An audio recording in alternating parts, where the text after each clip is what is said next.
श्री शिवाय नमस्तुभ्यम। हर हर महादेव। दोस्तों, आप सभी लोग जानते हैं कि 8 अप्रैल 2026 यानी बुधवार को पड़ रही है वैशाख महीने की षष्ठी तिथि। और दोस्तों, ये वो तिथि है जो वैशाख महीने में पड़ने वाली सबसे बड़ी तिथि है, क्योंकि यह बुधवार के दिन पड़ रही है।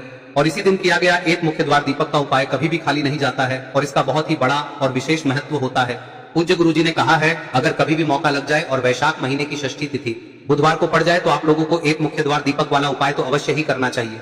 और इन दोनों का संयोग बहुत ही कम आता है। और दोस्तों, पूज्य गुरुजी ने अपनी शिव महापुराण की कथा में बताया है, इस दिन आपको एक दीपक वाला उपाय तो अवश्य ही करना चाहिए, क्योंकि ऐसा दिन पूरे साल में सिर्फ एक ही बार आता है। और दोस्तों, आप सभी लोग जानते हो कि बुधवार का अगर सबसे बड़ा कोई उपाय है तो वो एक दीपक वाला उपाय है। तो दोस्तों, इस बुधवार के दिन आप लोगों को इस एक मुख्य द्वार दीपक वाले उपाय को जरूर करना है।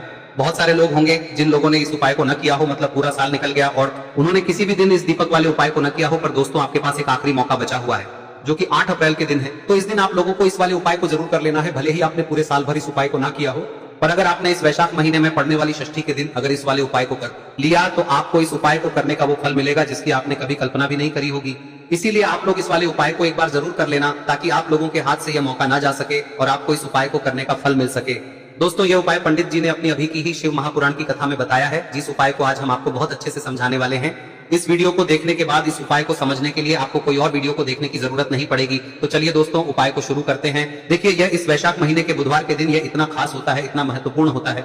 देखा गया है कभी कभी बड़े बड़े पूजा पाठ अनुष्ठान से जो मनोकामना पूर्ण नहीं होते, वो इस वैशाख महीने के षष्ठी के दिन एक छोटे से उपाय करने से ही आपकी मनोकामना पूर्ण हो जाती है। और बहुत सारे लोगों ने इस उपाय को किया भी है और उनको इस उपाय को करने का फल भी जरूर मिला है। अगर आप लोग भी इस उपाय को बुधवार षष्ठी के दिन करना चाहते हैं तो आप इस उपाय को पहले अच्छे से समझ लेना, सुन लेना, उसके बाद करना, आपको इस उपाय का फल जरूर मिलेगा। और इस उपाय को कर लेने से आपके घर में चाहे किसी भी प्रकार की दुख और समस्या क्यों ना चल रही हो, आपको उसका कारण भी नहीं पता है कि भाई ये समस्या किस कारण से चल रही है, उसका कुछ भी कारण हो सकता है, जैसे पितृ दोष हो सकता है या किसी भी तरह का मंगल दोष भी हो सकता है। तो इस दिन आप लोगों को यह वाला उपाय कर लेना है। यह एक ऐसा उपाय है जिस उपाय को अगर किसी विशेष दिन पर किया जाए तो भाई उस विशेष दिन का जो है वह तो हमें मिलता ही मिलता है। पर हमने उस दिन पर इस उपाय को किया है तो हमें उससे भी बड़ा फल मिलता है, और फल बहुत जल्दी मिलता है, क्योंकि आप इस उपाय को बहुत ही बड़े और विशेष दिन पर कर रहे हो। तो चलिए अब उपाय के बारे में बात करते हैं, लेकिन उससे पहले आप लोगों को यह जानना आवश्यक है कि आखिर यह उपाय किस समय करना है, किसको करना है और कैसे करना है। तो चलिए हम आगे आपको वीडियो में एक एक करके बता देते हैं। लेकिन उससे पहले अगर आप लोग हमारे चैनल पर नए हैं तो हमारे चैनल को सब्सक्राइब कर लेना और इस वीडियो को लाइक करके कमेंट बॉक्स में श्री शिवाय नमस्तुभ्यम ओम नमः शिवाय जरूर टाइप कर देना। और अपने फायदे के लिए, गरीबी दूर करने के लिए इस वीडियो को पूरा देखकर जाना, तभी आपको लाभ की प्राप्ति होगी। यदि आज आपने वीडियो को बीच बीच में से देखा, काट काट कर देखा, तो आपको जीवन में कभी सफलता हासिल भी नहीं हो। तो दोस्तों, इस एक मुख्य द्वार दीपक वाले उपाय को हमें इस बुधवार के दिन कैसे करना है, किसको करना है, किस समय करना है और कहां पर करना है, ये सारे सवालों के जवाब आपको इस वीडियो में मिल जाएंगे। और जो ये वीडियो देखेगा भाई, उसको एक मुख्य द्वार दीपक वाला उपाय जरूर करना चाहिए, क्योंकि इस दिन दीपक का भी बहुत ही बड़ा और विशेष महत्व होता है। और जब बात आ जाए एक मुख्य द्वार दीपक की, तो ये सोने पे सुहागा वाली बात हो जाती है और ये एक बहुत ही बड़ा उपाय हो जाता है इस बुधवार षष्ठी तिथि का। अब हम समझते हैं इस वाले उपाय को हमें करना किस समय है, इस एक दीपक वाले उपाय को हमें इस बुधवार के दिन करना किस समय है। तो देखिए, इस उपाय को करने का जो समय है वह सुबह का समय है और शाम का समय भी है। अब देखिए, यहाँ पर हम मुख्य रूप से सुबह का समय नहीं बोलेंगे, क्योंकि 8 अप्रैल बुधवार षष्ठी का दिन है और इस दिन प्रदोष काल के समय का बहुत महत्व होता है। बाकी अगर सुबह के समय भी करेंगे तो भी अच्छा होगा, उसमें कोई भी दिक्कत वाली बात नहीं है। तो चलिए जानते हैं इस विशेष उपाय के बारे में। लेकिन उससे पहले एक प्रार्थना, अगर आप इस चैनल पर नए हैं तो आप इस वीडियो को लाइक करें, चैनल को सब्सक्राइब करें और कमेंट बॉक्स में आप अपनी राशि या अपना नाम जरूर डाल दें, क्योंकि हम राशि से जुड़ा भाग्य भी बताते हैं और भाग्य में चल रही परेशानियों को दूर करने के लिए वह आसान से आसान उपाय भी बताते हैं। चलिए अब हम अपने सबसे पहले उपाय की बात कर लेते। देखिए, वैशाख मास के दिनों में विशेषकर भगवान शिव और माता पार्वती और विष्णु भगवान का पूजन किया जाता है। अब साथ ही साथ बुधवार का दिन भी पड़ गया है, तो ऐसा समझ लीजिए आपके जीवन में धन भी आएगा, सुख भी आएगा, धन बढ़ेगा भी, और साथ ही साथ आपके जीवन के सारे संकटों को भगवान शिव जी दूर कर देंगे। तो चलिए सबसे पहले बात कर लेते हैं सबसे पहले उपाय की, जो कि बुधवार वाले दिन आपको विशेषकर करना है। और इस उपाय को करने से आपकी कोई भी ऐसी इच्छा, कोई भी विश जो अभी तक अधूरी है, पूरी नहीं हो रही है, तो आपकी बड़ी से बड़ी विश और मनोकामना भी पूरी हो जाती है जब आप बुधवार षष्ठी वाले दिन इस पहले उपाय को कर लेते हैं। तो देखिए, आप सभी जानते हैं कि श्री हरि विष्णु जो है उन्हें तुलसी दल सबसे प्रिय है। बिना तुलसी माता के श्री हरि विष्णु अधूरे हैं और बिना तुलसी पत्तों के श्री हरि विष्णु का भोग अधूरा है। अब श्री हरि विष्णु को प्रसन्न करके आप अपनी किसी भी मनोकामना को पूरा कर सकते हैं, क्योंकि श्री हरि विष्णु प्रसन्न हो गए तो आपकी कोई भी विश और इच्छा मनोकामना अधूरी नहीं रहेंगी। तो आपको तुलसी के 5 पत्ते लेने हैं। अब ये 5 तुलसी के पत्ते जो आपने लिए हैं, ये 5 तुलसी के पत्ते आपको श्री हरि विष्णु को अर्पित करने हैं। अपने घर के मंदिर में ही ठीक है, ऐसा आपको करना है। आपके घर में श्री हरि विष्णु की कोई मूर्ति है, प्रतिमा है, वहां पर यह 5 तुलसी के पत्ते आप रखें और साथ ही साथ एक देसी घी का दीपक गोल बाती का आपको लगाना है और ओम नमो भगवते वासुदेवाय नमः इस मंत्र का आपको 11 बार जप करना है। देखो मंत्र कौन सा है, ओम नमो भगवते वासुदेवाय नमः, और फिर श्री हरि विष्णु से अपनी विश, अपनी इच्छा, अपनी मनोकामना कह देना, और फिर देखना आपकी विश और इच्छा, जो भी आपकी मनोकामना है, जो भी अपने जीवन में आपको चाहिए। अगर निर्धनता बहुत है, आप अपने घर से गरीबी को दूर करना चाहते हैं, या फिर धन आपका बढ़ता नहीं है, आप चाहते हैं कि आपका धन बढ़े, या फिर आपके घर में फिजूल खर्ची बहुत होती है, पैसा आपके पास नहीं रुकता है, आप चाहते हैं कि पैसा आपके पास रुके, या फिर घर में कोई व्यक्ति ऐसा है जो बहुत बीमार रहता है, या फिर किसी का विवाह नहीं हो पा रहा है, तो जो भी आपकी इच्छा है, जो भी आपके विश है, बस एक बार श्री हरि विष्णु से कह दे। दिन है, साथ ही 7 साल का सबसे बड़ा दिन है। यह दिन इतना उत्तम है कि जो आप श्री हरि विष्णु से मांग लेंगे, जो उनसे कह देंगे, वह आपकी विश, आपकी मनोकामना को बहुत जल्दी पूरा कर देंगे। तो यह पहला उपाय है। चलिए बात करते हैं दूसरे उपाय की। देखो, यदि आपके जीवन में आर्थिक संकट बहुत अधिक हो रहे हैं, धन की समस्या लगातार जीवन में बनी हुई है, एक एक रुपयों को प्राप्त करने के लिए आपको बहुत अधिक मेहनत कर रहे हैं, तो आज रात्रि में सोने से पहले आपको हो यह चमत्कारी दीपक का उपाय अवश्य करना है। या फिर यदि आपका जो व्यापार है, बिजनेस है, दुकान है, वह अच्छे से नहीं चल पा रही है, तो आज रात्रि में इस विशेष दीपक का उपाय आपको अवश्य करना चाहिए। देखो दोस्तों, दीपक हमारे घर में सभी नकारात्मक शक्ति को बाहर करता है। यह उपाय आपको साल में केवल एक बार करने का ही मौका मिलता है।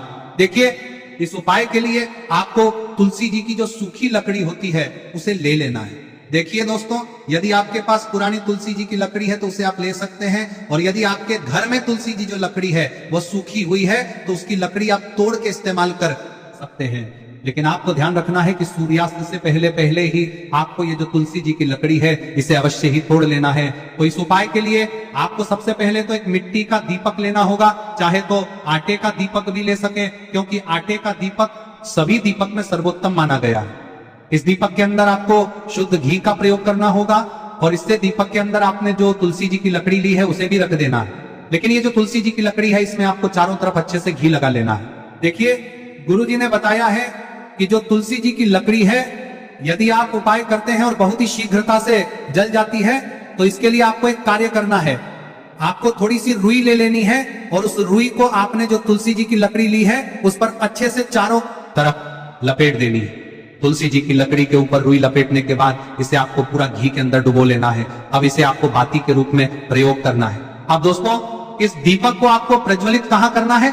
तो इस दीपक को आपको या तो भगवान विष्णु के सामने प्रज्वलित करना होगा, या फिर आपको भगवान श्री राम के सामने प्रज्वलित करना होगा, या फिर भगवान कृष्ण के सामने, यानी कि भगवान विष्णु के जो भी अवतार हैं उनके सामने आप ये दीपक प्रज्वलित कर सकते हैं। या फिर आप इस दीपक को माता तुलसी जी के सामने भी प्रज्वलित कर सकते हैं। पूज्य गुरु जी ने बताया है कि जो भी व्यक्ति इस प्रकार से तुलसी जी की डंडी से या दीपदान कर देता है, उसके जीवन में कभी भी धन की समस्या नहीं होती है। इसीलिए आपको ये पूरे साल में केवल एक बार ही मौका मिलता है। इस उपाय को करके देखना, आपकी सभी इच्छाएं जरूर पूर्ण होंगी। ये जो उपाय है रात्रि में सोने से पहले करना है। अब बताते हैं तुलसी के गमले में आपको वह कौन सी चीज डालनी है जिस उपाय को करने से आप अपने जीवन में महाधनी बन जाएंगे। इतना धन आपको मिलेगा कि कभी भी आपके धन में कमी नहीं आएगी, कभी भी आपका धन बर्बाद नहीं होगा। आपके पैसे की बर्बादी बिल्कुल आपके जीवन से रुक जाएगी। और जो लोग कहते हैं कि घर में पैसा तो आता है, पैसा रुकता नहीं है और पैसा बढ़ता नहीं है, वृद्धि नहीं हो रही है, उन्हें भी विशेष यह तीसरा दिन जरूर करना चाहिए। तो देखिए, पहले ही आपको बता दिया कि श्री हरि विष्णु की पूजा और उनका भोग श्री मतलब तुलसी मैया के बिना अधूरा है ना। और तुलसी मैया जो है वह श्री हरि विष्णु के बिना अधूरी है। तो देखिए, जब भी आप तुलसी का कोई उपाय करेंगे तो सीधे सीधे आप श्री हरि विष्णु को प्रसन्न कर लेते हैं। अब व्यक्ति को, यानी जो भी व्यक्ति है, किस व्यक्ति को कितना धन देना है, यह श्री हरि विष्णु के हाथ में होता है। धन देने का काम माँ लक्ष्मी करती है, जो कि माँ तुलसी का ही एक रूप है। माँ तुलसी जो है यह माता लक्ष्मी का ही स्वरूप है ना। तो आपको करना क्या है, आपको लेनी है यहाँ पर हल्दी पिसी हुई, जो कि श्री हरि विष्णु से जुड़ी हुई है, आपके गुरु गृह से जुड़ी हुई है, आपकी कुंडली में गुरु को मजबूत करती है, सुख सौभाग्य को खींचने का काम करती है, धन को बढ़ाने का काम करती है। तो एक चुटकी पिसी हुई हल्दी आपको लेनी है, और यह पिसी हुई सूखी हल्दी ही आपको अपने गमले में, तुलसी का पौधा जिस गमले में लगा है उसमें अच्छे से इस हल्दी को डालना है, ठीक है ना। और ओम नमो भगवते वासुदेवाय नमः इस मंत्र का जाप करना है। कितनी बार? कम से कम 11 बार जाप करना है। ओम नमो भगवते वासुदेवाय नमः इस मंत्र का जाप करते रहना है, और हल्के हल्के से तुलसी के पौधे में आपको पूरे गमले में पीसी हुई हल्दी का छिड़काव करना है। तो देखिए, जो व्यक्ति है, ऐसा समझ लीजिए अपने जीवन से नहीं आने वाली 7 पीढ़ियों के जीवन से निर्धनता और गरीबी को दूर कर देता है। क्योंकि हल्दी जो है ना, यह साधारण नहीं है। हल्दी इतनी उत्तम होती है कि रातों रात आपके जीवन में चमत्कार करती है। आपने देखा होगा कि कोई भी शादी होती है, विवाह होता है ना, कोई भी ऐसा शुभ काम हम करते हैं उसमें हल्दी जरूर लेते हैं। गृह प्रवेश जब हम करते हैं तो हल्दी के स्वास्तिक का निर्माण करते हैं। कोई भी अच्छा काम करने जा रहे हैं, हल्दी उसमें लेते हैं और हल्दी जो है ये आपके गुरु ग्रह को मजबूत कर देती है। अगर कुंडली में गुरु कहीं ना कहीं मजबूत है तो इससे उत्तम का मिलेगा नहीं। बहुत ही उत्तम उपाय है, तुलसी के गमले में एक चुटकी पीसी हुई हल्दी डालना है, तो यह बहुत ही उत्तम उपाय है। इस उपाय को आप जरूर, साल का सबसे बड़ा यह दिन है, तो इस उपाय को करने से श्री हरि विष्णु और महादेव आपसे न केवल प्रसन्न होते हैं, पाप समाप्त होते हैं, आपसे इतना प्रसन्न हो जाते हैं कि जीवन में कभी आपके गरीबी और निर्धनता को नहीं आने देते हैं। तो चलिए अब बात कर लेते हैं अपने तीसरे उपाय की, जो कि मुख्य द्वार से जुड़ा हुआ है, और यह उपाय है स्थिर लक्ष्मी के वास के लिए। ऐसा पैसा आपके घर में आएगा जो आपके घर में ही रुकेगा। ऐसा पैसा कभी आपके घर में नहीं आएगा जो आपके घर से जाएगा और विशेषकर फिजूल खर्ची में जाएगा। अब आधे से ज्यादा लोगों की यही समस्या होती है कि घर में पैसा तो आता है लेकिन बहुत जल्दी घर से चला जाता है या फिर फिजूल खर्ची में चला जाता है। तो धन की बर्बादी जिन लोगों के घर में हो रही है उन्हें विशेषकर यह तीसरा उपाय करना है, या जिन लोगों के पास बिल्कुल पैसा आना बंद हो गया है, सर पर लगातार कर्जा बढ़ रहा है, उन्हें भी यह विशेष तीसरा उपाय करना है। तो देखिए आपको फिर से क्या लेना है, हल्दी लेनी है पीसी हुई, जो कि श्री हरि विष्णु से ही जुड़ी हुई है ना। पीसी हुई हल्दी लेनी है और थोड़ा सा पानी डालकर उसका गाढ़ा गाढ़ा आपको पेस्ट बना लेना है। अब इसी हल्दी से आपको अपने घर में स्वास्तिक बनाने हैं। कितने स्वास्तिक? एक स्वास्तिक आपको बनाना है अपनी तिजोरी पर, जिसमें आप पैसा रखते हैं, चाहे तो आप संदूक में रखते हैं, अलमारी में रखते हैं, जिस चीज में भी पैसा रखते हैं, बस वहां पर हल्दी से एक स्वास्तिक बनाना है। दूसरा स्वास्तिक आपको कहाँ बनाना है? अपने घर के मंदिर में, है ना। और 2 स्वास्तिक आपको बनाने हैं अपने घर के मुख्य द्वार पर बाहर की तरफ। हल्दी से 4 स्वास्तिक आपको बनाने हैं। 2 स्वास्तिक मुख्य द्वार पर बाहर की तरफ, एक तिजोरी पर, है ना, और एक अपने घर के मंदिर में। बस ये उपाय आप लिया तो देखिए जो धन की तिजोरी है उसमें पैसा भरा रहेगा। कभी भी धन की तिजोरी धन से खाली नहीं होगी, क्योंकि जहां पर हल्दी का स्वस्तिक एक होता है वहां कभी धन की कमी नहीं होती है। हमेशा वहां पर धन की देवी माता लक्ष्मी वास करती हैं, क्योंकि हल्दी किससे जुड़ी हुई है? श्री हरि विष्णु से। और माँ लक्ष्मी कहाँ होती है? जहां श्री हरि विष्णु वास करते हैं। अब बात करें कि आपके घर का मंदिर जो है उसमें अगर आप एक स्वास्तिक बनाते हैं तो आपके घर से ऊर्जा जो है पूरे में ऊर्जा फैलती है ना। तो आपके घर में पॉजिटिव एनर्जी बढ़ती है, सकारात्मक ऊर्जा बढ़ाती है। जब आप अपने घर के मंदिर में हल्दी का स्वस्तिक बनाते हैं, आपके घर से बुरी शक्तियां, नेगेटिव एनर्जी जैसी चीजें बिल्कुल आपके घर में नहीं रुकती है। मुख्य द्वार तो इतना उत्तम होता है कि मुख्य द्वार से ही माँ लक्ष्मी की नजर सबसे पहले आपके मुख्य द्वार पर ही पड़ती है। और मुख्य द्वार पर अगर आपने हल्दी के स्वस्तिक बना दिए तो माँ लक्ष्मी देखते ही प्रसन्न हो जाती है, क्योंकि यह श्री हरि विष्णु से जुड़ी हुई है ना। और हल्दी के स्वास्तिक जहां पर जो व्यक्ति अपने घर के मुख्य द्वार पर बनाते हैं, ऐसा समझ लीजिए माँ लक्ष्मी उनके घर में वास करती ही करती है और कभी भी ऐसे घर को फिर छोड़कर नहीं जाती है। स्थिर लक्ष्मी का वास आपके घर में होगा। यह हल्दी के स्वास्थ्य बहुत ही उत्तम है। साथ ही साथ कोशिश करें कि इस दिन गाय माता को हरी घास अवश्य खिलाएं। अगर आपको हमारी ये वीडियो पसंद आई हो तो हमारे इस वीडियो को लाइक करें, चैनल को सब्सक्राइब करें, कमेंट बॉक्स में लिखे हर हर महादेव, जय माँ लक्ष्मी। अब बात करते हैं अगले उपाय की। हम सभी के घरों में माता तुलसी का पौधा अवश्य ही होता है।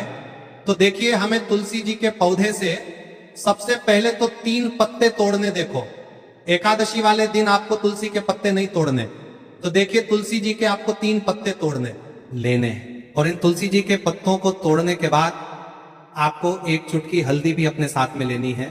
हल्दी के अंदर आपको जल मिलाकर के पेस्ट के रूप में तैयार करना है। और इसी के साथ में आपको एक दीपक भी लेना होगा। दीपक आप मिट्टी का भी ले सकते हैं, आटे का भी ले सकते हैं। और इस दीपक में आपको शुद्ध घी डाल के इसमें आपको लंबी रुई की बाती का प्रयोग करना है। देखिए दोस्तों, आपके पास 3 तुलसी जी के पत्ते हैं, तो पहला जो तुलसी जी का पत्ता है उस पर आपको सबसे पहले तो जो आपने हल्दी ली है उसकी एक बिंदी लगानी है। और पहला जो तुलसी जी का पत्ता है आपके घर में, भगवान विष्णु का चाहे कोई सा भी स्वरूप हो, चाहे लड्डू गोपाल जी का स्वरूप हो, या फिर भगवान कृष्ण की आपके मंदिर में प्रतिमा हो, या फिर भगवान श्री राम की प्रतिमाएं, उनके सामने आपको पहला तुलसी जी का पत्ता अर्पित करना है। अब देखिए दोस्तों, आपके पास जो 2 तुलसी जी के पत्ते हैं और आपके पास जो एक दीपक है, इन्हें आपको लेकर के पहुंचना है। अपने ही घर में तुलसी जी के पौधे के पास में देखिए, सबसे पहले तो आपके पास जो 2 तुलसी जी के पत्ते हैं उन पर भी आपको हल्दी की एक एक बिंदी लगानी है। और उन दोनों ही तुलसी जी के पत्तों को आपको अपने घर में तुलसी जी के पौधे के वहां पर ही अर्पित कर देने हैं। और इस प्रकार से यह दोनों पत्ते भी तुलसी जी के पौधे के पास में अर्पित करने के बाद अंत में जो आपके पास एक लंबी बाती का दीपक है, इसे आपको तुलसी जी के पौधे के पास में ही प्रज्वलित कर देना है। जो भी व्यक्ति अपने ही घर पर इस प्रकार से तुलसी जी के 3 पत्तों का ये उपाय कर लेता है तो उसका परिवार हमेशा खुश रहता है। उसके परिवार में कभी भी कोई भी संकट उत्पन्न नहीं होता है। और यदि आपके घर में जो भी ग्रह क्लेश है वह भी समाप्त होते हैं। तो इस प्रकार से ये सुंदर सा उपाय करना है। अब बात करते हैं अगले उपाय की। देखो, यदि आपके जीवन में आर्थिक संकट बहुत अधिक हो रहे हैं, धन की समस्या लगातार जीवन में बनी हुई है, एक एक रुपयों को प्राप्त करने के लिए आपको बहुत अधिक मेहनत कर रहे हैं, तो आज रात्रि में सोने से पहले आपको हो यह चमत्कारी दीपक का उपाय अवश्य करना है। या फिर यदि आपका जो व्यापार है, बिजनेस है, दुकान है, वह अच्छे से नहीं चल पा रही है, तो आज रात्रि में इस विशेष दीपक का उपाय आपको अवश्य करना चाहिए। देखो दोस्तों, दीपक हमारे घर में सभी नकारात्मक शक्ति को बाहर करता है